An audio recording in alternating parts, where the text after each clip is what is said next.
Sports authority of India, cricket association of Telangana ఆధ్వర్యంలో జరుగుతోన్న national school talent search Rangareddy జిల్లా championship భారతీయ విద్యాభవన్ కైవసం చేసుకుంది.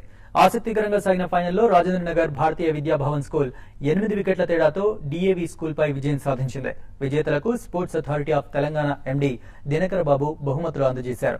స్కూల్ ప్రపంచ కప్ కోసం దేశవ్యాప్తంగా టాలెంట్ సెర్చ్ నిర్వహించి ప్రతిభావంతులైన క్రికెటర్లను ఎంపిక చేసేందుకు దీనిని ఏర్పాటు చేశారు. టాలెంట్ కు రియల్ గా ఒక తొలిమెట్టు లాంటిదని చెప్పొచ్చు. క్రికెట్ టాలెంట్ ఎంతో ఉన్న భారతదేశంలో మరి క్రికెట్ ను అత్యంత ప్రజాదరణ ఉంది. అటువంటి గేమ్ ను మనము డెవలప్ చేయడానికి చాలా సంస్థలు ముందుకు వస్తున్నాయి.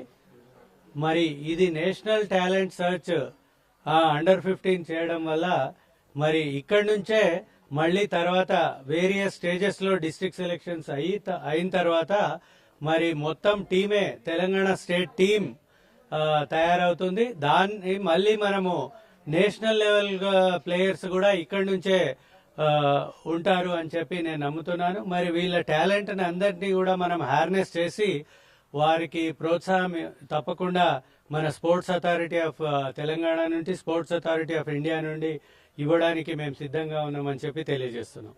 ఖమ్మం డిస్టిక్ అయిపోయిన తర్వాత we will have inter district matches in Karimnagar and Adilabad from April. అంటే ఆ తర్వాత we will have directly state selections అనమాట. That team will participate in the all India zonals championships. So I'm very happy that చాలా అంటే చాలా ప్రతిభ చూస్తున్నాము, ప్రతి జిల్లా తిరిగి చూస్తున్నాము.